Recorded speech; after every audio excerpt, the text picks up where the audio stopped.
Be a part of the newest pro wrestling podcast on these interwebs at this very moment. Head on over to patreon.com/unapologetic, where you can find several reward tiers where you can contribute to the show any way you like. The link is in the description box below.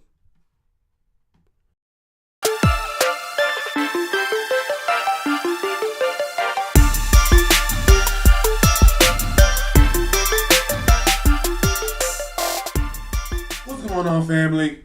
My name is Terrence, and welcome to Unapologetic, the newest and the only pro wrestling podcast that you should be listening to at this very moment. If you want to go listen to something else, that's all right. But at this moment, this is all you should be listening to. Now, if you want to follow the official Twitter account for the podcast on Twitter, head on over to @unapologeticpdc. I couldn't get unapologetic because somebody already took it, but that's in the past. I'm not mad about it. That's in the past. If you want to follow my personal Twitter account, head on over to Lord Tremaine. That's going to be in the description box below. And if you want to become a patron, if you want to become a supporter, a contributor to the show, have input in what I say, what I do, head on over to patreon.com/unapologetic. Now, you don't have to contribute. You can just watch the show. If you're going to just watch the show, make love to that like button. Head on down to that like button. Make sweet, passionate love to that like button. Make love to that like button. And once you're done making love to that like button, head on over to that subscribe button. And I want you to impregnate that subscribe button. Impregnate. Don't do it too long. Don't do it too long. I don't have all day. All right. Just do a little quick impregnation. Just do it real fast. Just in and out. All right. So this is gonna be the Smackdown review. I hope you like it. If you don't, I try my best. It's all up to you. So the show starts off with AJ Styles. He won the United States Championship against Kevin Owens at Madison Square Garden over the weekend. He starts the show off, and he's saying, long story short, Kevin Owens is no longer the face of America. This title was around the waist of a real competitor, and so now we're gonna have the U.S. Open Challenge once again. And in my head, all I can think of is, ooh wee! AJ Styles wrestling every week in a really good match against somebody that's a really good wrestler. This is going to be great. If this would have happened a week earlier, we would have got Chad Gable, AJ Styles for the United States. That's a good match. That would have been a really good match. It was a really good match, but if it was for the United States Championship, that would have been a really, really good match.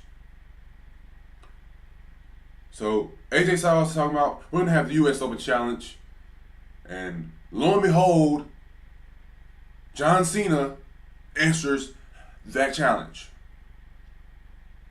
He's saying, I respect you as a man, I respect you as a competitor. Let's do this right now, right here. So they're getting ready to go. They take their shirts off. The referee comes out. And just as he's about to ring the bell, Kevin Owens comes out. And I'm glad that once Kevin Owens lost the championship, they didn't decide to just change the whole face of America thing. I'm glad that he takes being Intercontinental Champion, being US Champion, just as importantly as he takes being Universal Champion. That's the best thing about Kevin Owens, is that his character is so defined that everything that he does is important to him. Everything that he does. Being Intercontinental, he was more passionate about being Intercontinental Champion than you could say NXT Champion. He would have rather been Intercontinental Champion than Universal Champion at the time. Just like how The Miz values being Intercontinental Champion, that's what Kevin Owens valued being Intercontinental Champion. Just like he valued being United States Champion. So keeping up with the face of America gimmick or character is perfect because that just means that he takes it. It isn't just something that he says. It isn't just something that he says because he has the United States Championship. It means that he takes it seriously. He eats, sleeps, breathes being the face of America. And that's perfect. So basically he runs down, Kevin Owens comes out, he runs down AJ and John Cena, says nobody wants to see John Cena, which is hard to believe because both shows since John Cena's come back, SmackDown has been really good. And then out of nowhere, Rusev attacks John Cena. Kevin Owens comes down, he attacks AJ Styles, gives AJ Styles powerbomb. Rusev gives the accolade to John Cena, and right away that's setting up a tag team match for the main event later on in the night. And I gotta tell you, this was such a good way to open the show because you have AJ Styles, the number one face in the company, in reality, not Braun Strowman, and then you have John Cena, who everything John Cena touches, it makes it feel just that more important. So you have AJ Styles, John Cena, arguably the two biggest names in the company, especially John Cena, and then you have Kevin Owens and you have Rusev. So altogether, this is gonna advance storylines, and it's gonna be a really good match, and we're gonna have some really good promos. So I was happy with it. There's a great way to start off SmackDown. And this led into a Ty Dillinger versus Jinder Mahal. And my only problem with Ty Dillinger versus Jinder Mahal, well, I have two problems. One, Ty Dillinger gave up almost no fight at all. And B, Jinder Mahal, they haven't put Jinder Mahal against any real good competition. Now, granted, there aren't really any superstars on SmackDown of actual prominence, actual threats to the United States Championship, to the WWE Championship that you can say they can lose. Everybody else is like Ty Dillinger territory or Mojo Rawley territory, where guys who they aren't gonna get a title shot anytime soon, and they aren't gonna threaten to be in that race anytime soon. So the only problem is Jinder still doesn't feel like a legitimate champion because he isn't beating legitimate championship threats. Like he isn't beating a Finn Balor the way a Roman Reigns beat Finn Balor. He isn't doing that. He isn't beating AJ Styles. The only person he's beaten really is Randy Orton. That's the only person he's really beaten.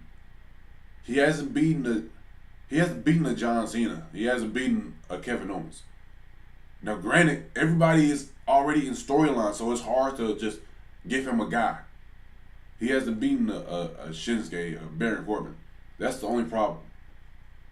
Is that Jinder Mahal is the champion, but he doesn't have anybody that he can actually win against, and it's giving him more credibility. You beating Ty Dillinger doesn't give you more credibility because Ty Dillinger hadn't been on TV for like a month. And Ty Dillinger he came in third place in the Battle Royal last week, but that doesn't mean that he's a legitimate threat to the U.S. Championship. So Jinder Mahal needs to face legitimate threats in order for his credibility as a world champion to advance in reality. But Ty coming out, it's obvious Ty has star power. His chants just aren't people chanting 10. It's because of him. So Ty has star power. He can get to that point, but I don't see it anytime soon. Jinder dominates as you would want him to do, even though it wasn't against the greatest of competition, because Ty gave up no fight. But after the match, Jinder gives up a promo talking about he's gonna bring the Punjabi prison to SmackDown Live next week. And I noticed that Jinder, for some reason, this was like the most comfortable he had been as doing the promo. It wasn't cocky, it was confidence, and I appreciate that. I don't like cockiness when you don't have a reason to be cocky. But he has the confidence. It's different. He has the confidence. He has the confidence of not only himself but a whole nation behind him, and that's what he needs to do more. He needs to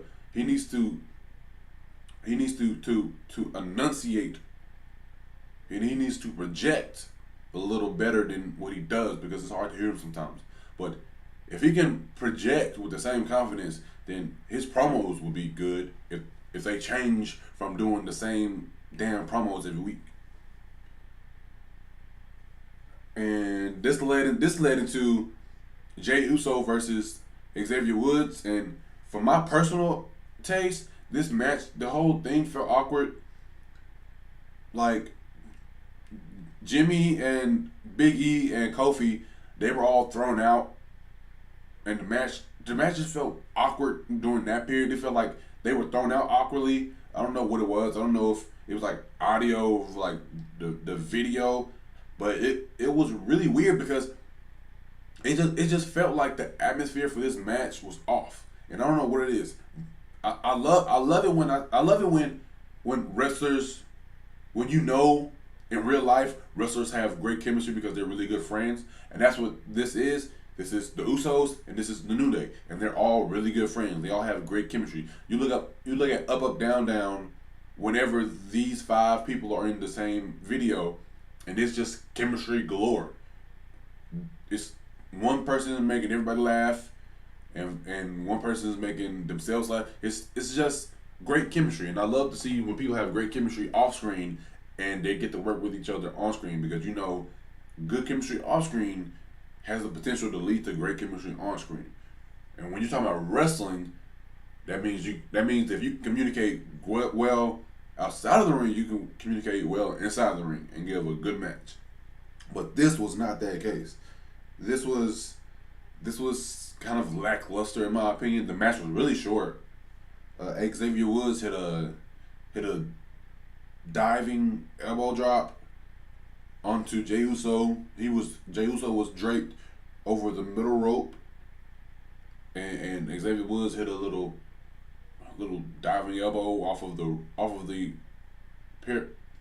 perpendicular rope, and he won via pinfall. But it was just a short-lived match. It was kind of lackluster to me. I wish it was longer. I wish it was longer, especially with the next segment. The next segment with Shane and all the women in the women division.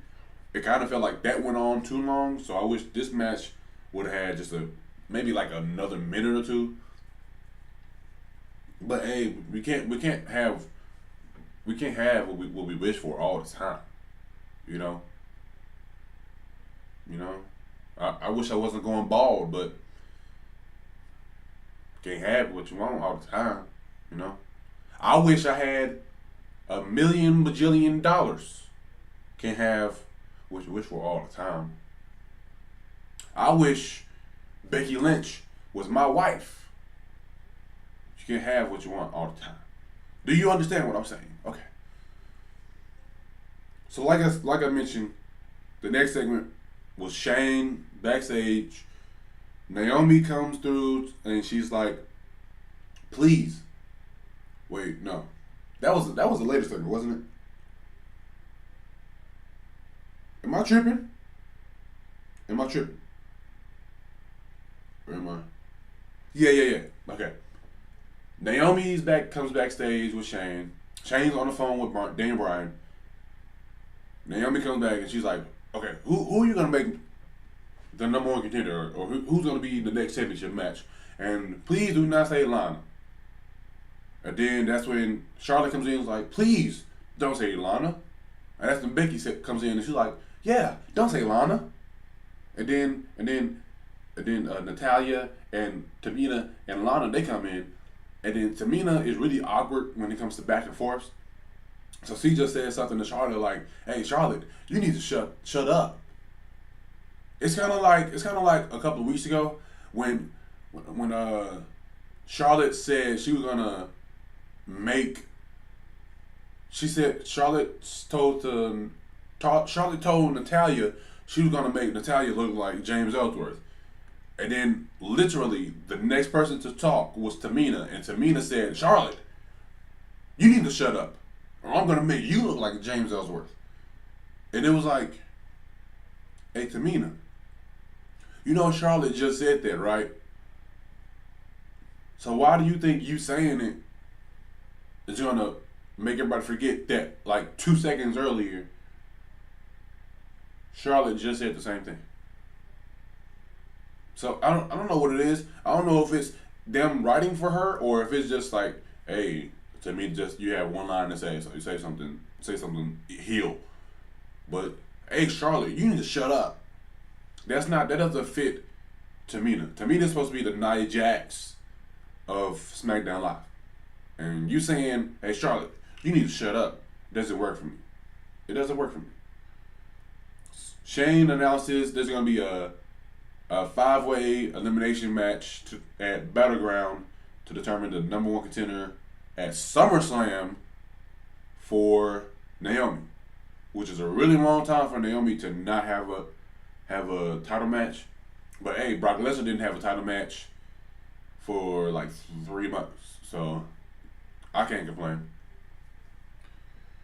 And then he sets up Becky and Charlotte versus Natalia and Tamina because of all the bickering that they were doing in the segment.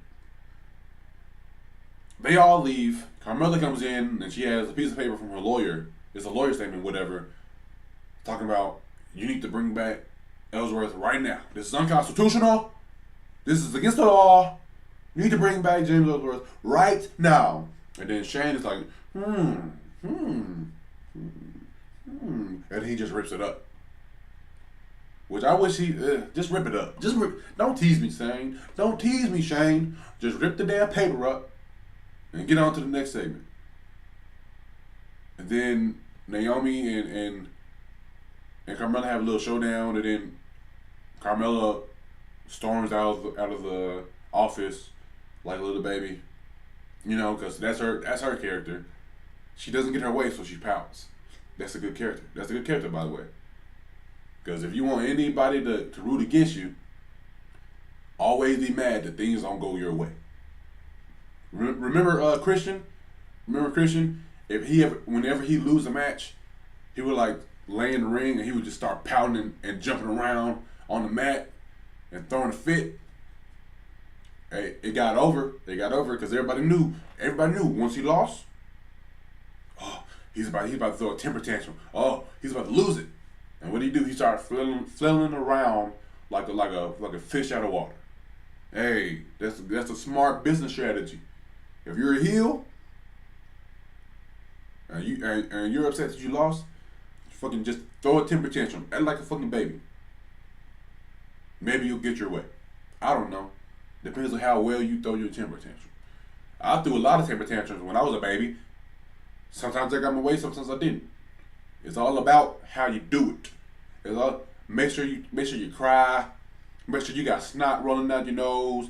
Make sure some of that snot goes in your mouth, and make sure you eat it right. But make sure you do it long, lengthy chew. So like once it touches your lips, I make sure it just strings. Make sure it strings out. You know what I'm saying. So following this, we had Baron Corbin backstage in an interview with Renee Young, the gorgeous Renee Young. And he basically basically it was just him. He had a corny line and he said "Sayonara Nakamura." That was really corny. Whoever wrote that for him should be slapped in the face. I don't know if y'all know this, but I say this a lot. Anything stupid, I'm gonna slap you in your face. So whoever wrote Sayonara Nakamura, you deserve to get slapped in the face. Because that was just a terrible line. That was a terrible line. The rest of the promo was alright. Baron Corbin being his arrogant, cocky ass self. He should be afraid of me. Nakamura should be afraid of me. But after the night, there'll be Sayonara Nakamura. That was terrible. Come on, man. That was terrible. Really? You can't do Sayonara Nakamura? Just say sorry. Just say, America, I'm sorry. I'm a dumbass for writing this line. That's all you got to do.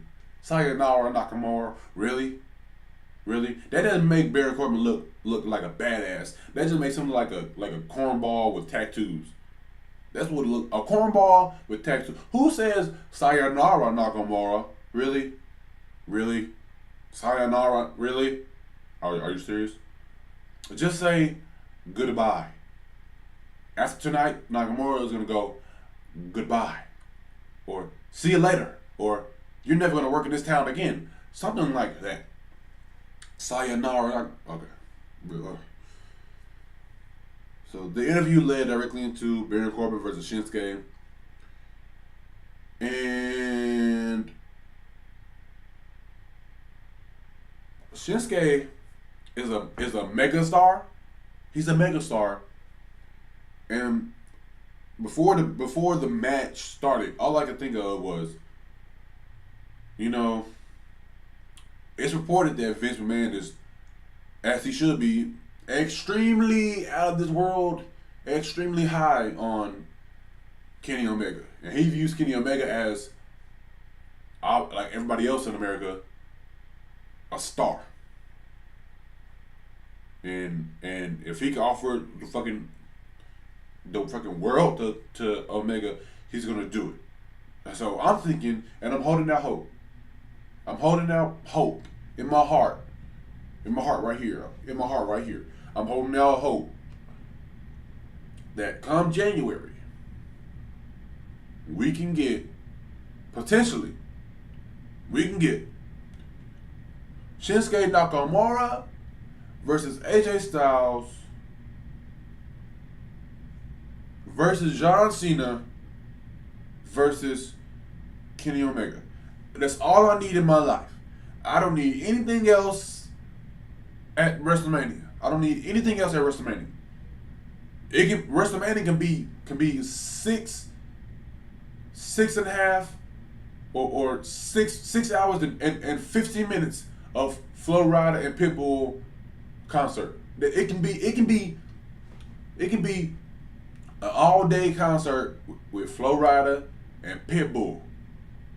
And then give me 45 minutes of Shinsuke Nakamura versus AJ Styles versus John Cena versus Kenny Omega for the WWE Championship. That's all I need. I don't need nothing else.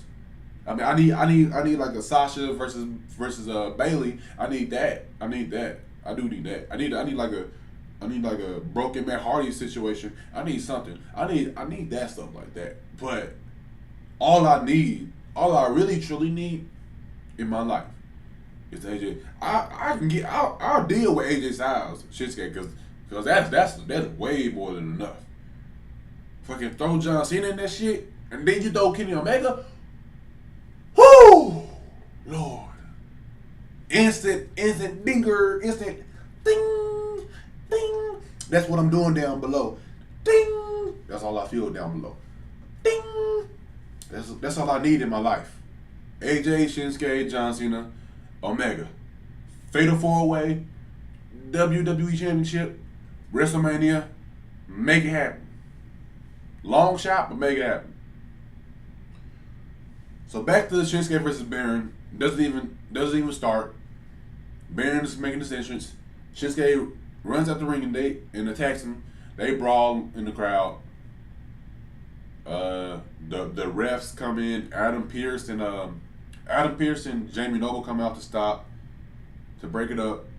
Shinsuke rolls back in the ring and he does his come on! And then Baron grabs his Money in the Bank briefcase and he just walked up the ramp. Well, we just walked up the ramp. And I personally believe that this match, Baron versus Shinsuke, is going to be the sleeper match. I personally believe that. I believe it might be the match that people might not think because people hate Baron Corbin. For some reason, people just do not like Baron Corbin. They don't think he's shown any improvement. They don't think he's good on the mic, which he's not the greatest on the mic, but he does some good promos. They don't think that he's shown any improvement in the ring. They don't think his character's shown any improvement, and those people, you can shut the fuck up. I will slap you in your face because you deserve a nice hearty slap in the face. I personally believe this match could be a sleeper because this match has the this match is like a low budget. It's like a low budget Samoa Joe versus Brock Lesnar, or not Baron Corbin, or Braun Strowman versus Roman Reigns. Like, they both have that. Just like those feuds, Baron Corbin versus Shinsuke has that just the right amount of hatred, just the right amount of hatred where the bad guy is going to be the bad guy, and the good guy is going to be the good guy, and you're going to cheer for both. You're going to cheer for both. Like they have just the right amount of hatred in this feud to make it worthy of being. Like, if this wasn't on SmackDown where Jinder Mahal was champion, or John Cena wasn't back, or AJ Styles wasn't champion versus Kevin Owens, this match could have been the main event. But it's the fact that AJ Styles is on the brand, and then Randy Orton is fighting for the championship. Like, if this was on Raw, there's no way this is being main event. But this could have been on SmackDown. Shinsuke versus Baron Corbin at Battleground could have been a main event, even though there is no championship. But this has a better story than Randy Orton versus Jinder. This has a greater story. It's a short period of time. This has a greater story than Jinder Mahal versus Randy Orton. This is more entertaining than Jinder Mahal versus Randy Orton. So in an alternate reality, well, not even the alternate. If just a few things were different on SmackDown, Baron Corbin versus Shinsuke could have been a main event at Battleground. So that's why I believe this match could be a sleeper, because this is a main event. This is a main event worthy match. That's gonna be like third to last, second to last. It might be like in the start of the second hour potentially. Like, it might even kick off the show. You never know. So, following the brawl between Shinsuke and Baron Corbin, we had AJ Styles and John Cena backstage, and basically John Cena is just saying, "Hey, I respect you. As a competitor, as a man, you've earned my respect." Even though months ago, when he came back from being away, he told AJ, "I don't respect you." Even though AJ Styles beat him clean like twice before he left. He beat him clean twice. And he's been a champion all around the world. But because he hadn't been a champion in WWE, I guess he doesn't have the respect of another man, even though he's been a champion all around the world. I don't understand it. It doesn't make sense to me. But I also don't write this shit. Whatever. So now all of a sudden he has his respect. I don't know. The continuity isn't there, folks. That's all I'm saying. And Cena's like, I got your back. You earn my respect as a man, as a competitor. I've got your back tonight. And AJ Styles says, I got your back too. Continuity goes a long way, folks, and this was nice to see, but logically made no sense, because it was just like back in January, John Cena was talking about, hey, whatever it was before he beat AJ Styles. He said, you didn't earn my respect. You don't have my respect. You don't deserve my respect. Even though AJ Styles beat him a handful of times prior. Cleanly at that. You remember SummerSlam, John Cena? He beat you cleanly in a fantastic match. Oh well, I don't write this shit. So the next match we had was Becky and Charlotte versus Natalya and Tamina. And I gotta say, for some reason, well, not for some reason, I know the reason. Fans are always into the women's matches on SmackDown. You can't say the same for the Raw women's matches. Fans are always amped up for SmackDown. Now, here's the thing.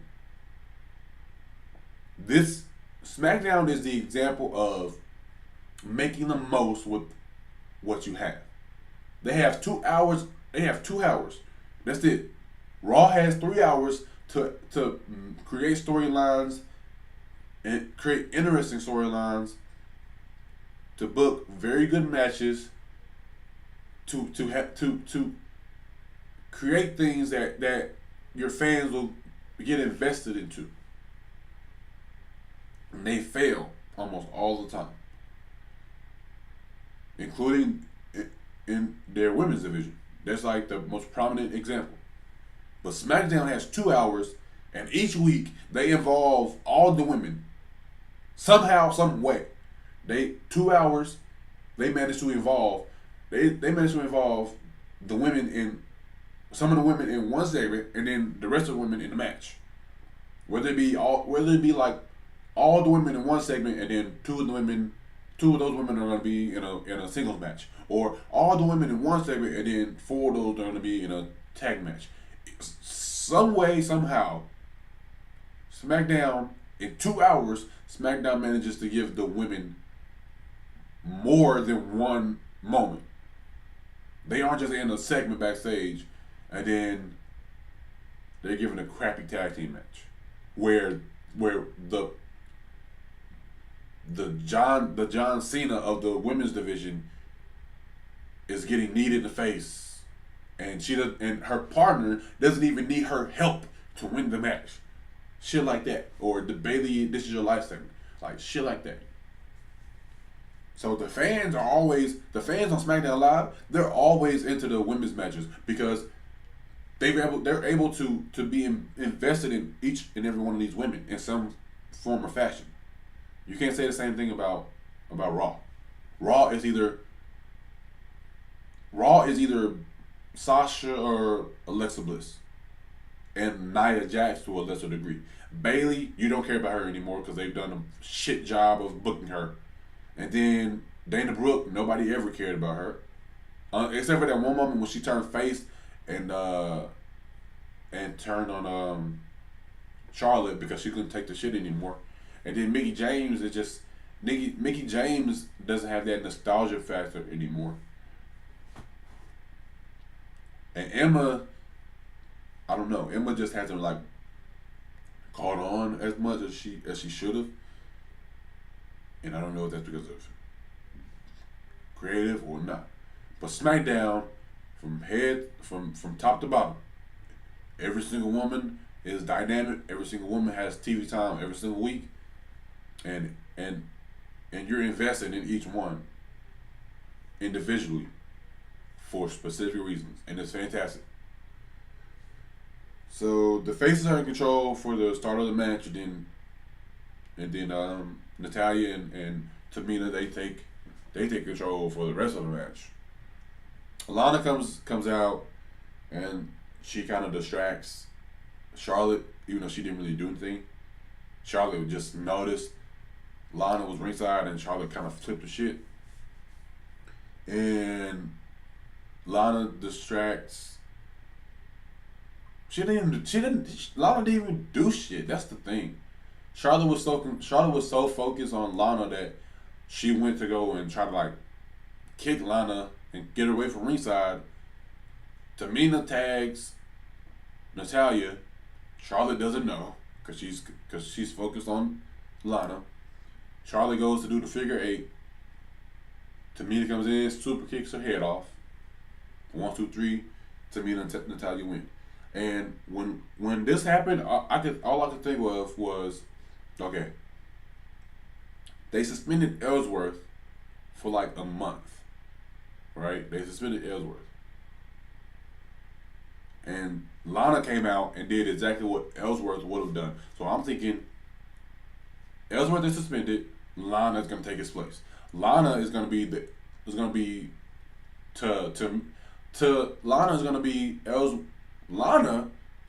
Lana is going to be Tamina's Ellsworth.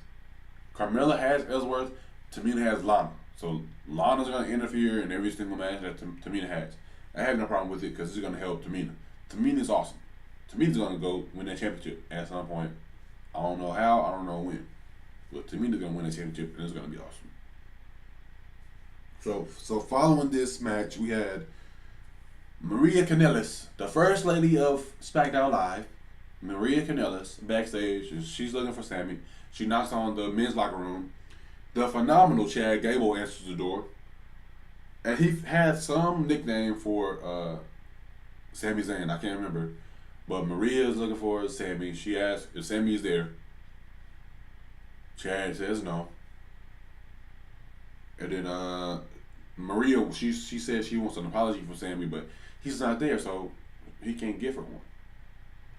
So we go to commercial. When we come back, Mike and Maria are backstage, Google Gaga-ing at each other with the Google eyes, because you know they're in love. Sammy approaches them, and he says he's tired of apologizing. He has nothing to apologize for. It's like he's making valid points, by the way. Like they went out there a couple weeks ago. They went out there. They were trying to do a promo, but he had a match to do. So you're standing in my way. I didn't mean to part the sea. You were just standing in my way. I have a match to go and take part in. So you're standing in my way. I can't get to the ring if you're in my way. And then the following week, I apologized to you. But now you want me to apologize again? I've already apologized for the week when I split you up. And then I apologize for when I made noise backstage. I'm sorry. What do you want me to do? And Maria slaps the shit out of him. Oh, I love a good slap. I told you. Somebody say something stupid, I'm gonna slap you in your face. I love a good slap. There's nothing like a good slap. You can punch somebody if you want, but there's nothing like the sound of a good slap. Like, just think about it. Like, woo! She slapped the shit out of him, man. She slapped the shit out of him. It was good. And then Mike was so great because it was like Mike is obviously the timid one in the relationship. Maria is the alpha. Mike is the beta.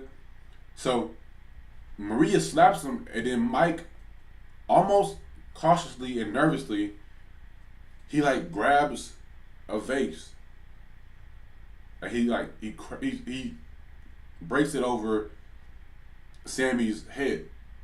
But he did it so like the acting in it was so perfect because it was like he was hesitant to do it. Like yeah. It was perfect. You gotta if you want to see what I'm talking about, just go back and look at it. It was perfect. Next we had the Walker Texas Ranger Files. The Fashion Popo and a Walker Texas Ranger themed fashion police. Fandango had me cracking up with that damn stick horse. It was his face. His face was just so relaxed, like I don't give a fuck. But his body was so extra when he was galloping. That shit had me dying. So they come and Zach, they accuse, like, they don't accuse what they wonder about the Hype Bros. And the Hype Bros is just like, man, we were trying to find Shane because we were trying to get a tag team title match. And then Zach has a problem with how Mojo eliminated Zack Ryder from the United States, the Independence Battle Royal thing last week. And then Mojo was just like, man, it was a Battle Royal. It's every man for himself. It's not a big deal. Stop thinking about it. And all I can think of is this Mojo turn. I called it weeks ago. Mojo Rawley is gonna turn on not Sami Zayn. He's gonna turn on Zack Ryder, and it's gonna be fucking fantastic because people are gonna hate Mojo with the burning passion that only people can hate about certain things. I hate Brussels sprouts with a passion. People are gonna hate Mojo Rawley like fucking Brussels sprouts. I'm telling you. Cause Mojo Rawley gonna come out there with that fucking hype shit, but everybody gonna be pissed at him because he turned on Zack Ryder. He can be like, "You ain't hype," and then he be like, "Shut the fuck up." He be like, "You ain't hype. Shut the fuck up." And then it's gonna be so tight because he gonna come out there real hype. During his entrance, it's gonna be real hype. And then during the match, he's just gonna fucking be brutal with that shit. He gonna be born and shit in that match, and it's gonna be fucking amazing. It's gonna be so dynamic. Fucking, he's gonna be so hype when he get out there, and then once the bell rings, it's gonna be fucking boring ass. And there's nothing people hate more than fucking boring wrestling. I'm telling you. That's why you get people chanting CM Punk and shit when they don't need to be, because the shit might be boring to them. So if that shit is boring, he gonna have so much heat on him.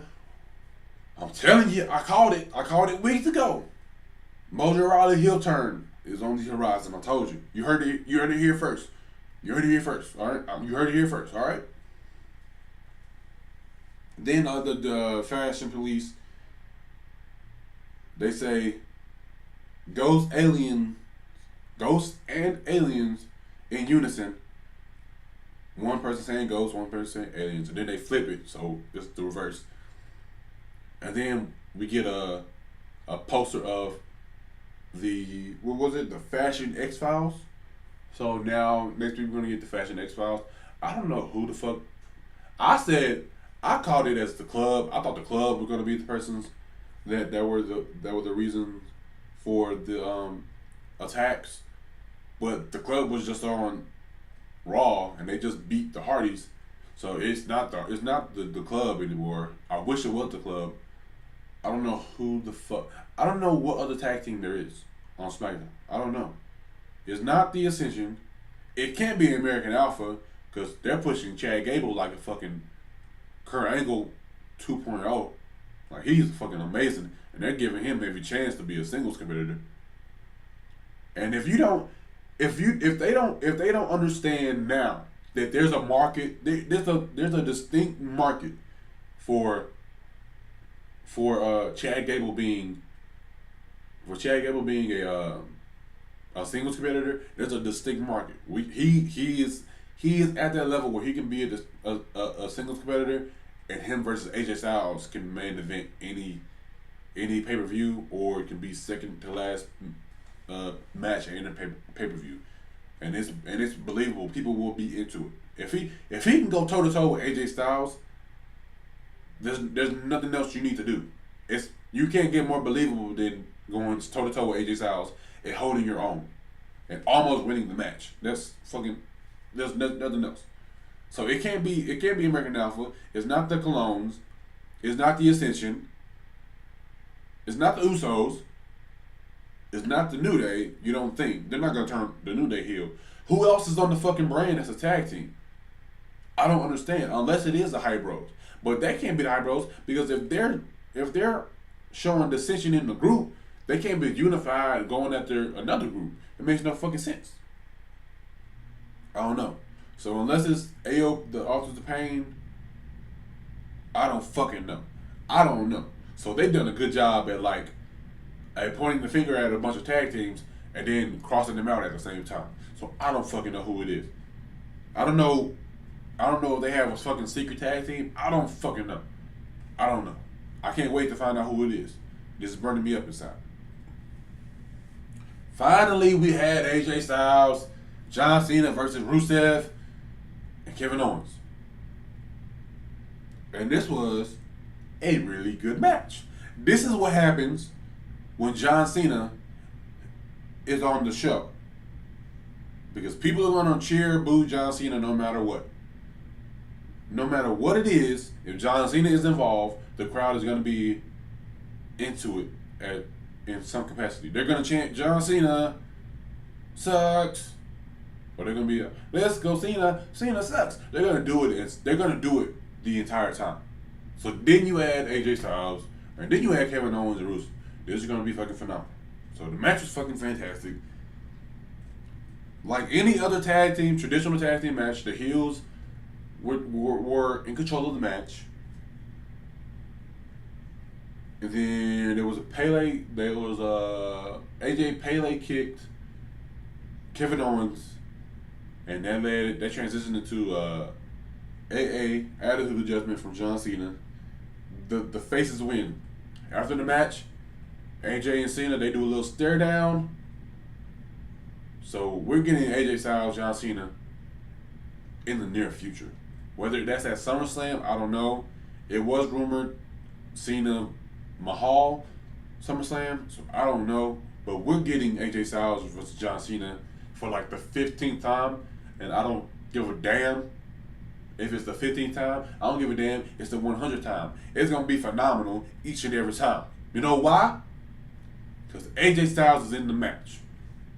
AJ Styles is in the match.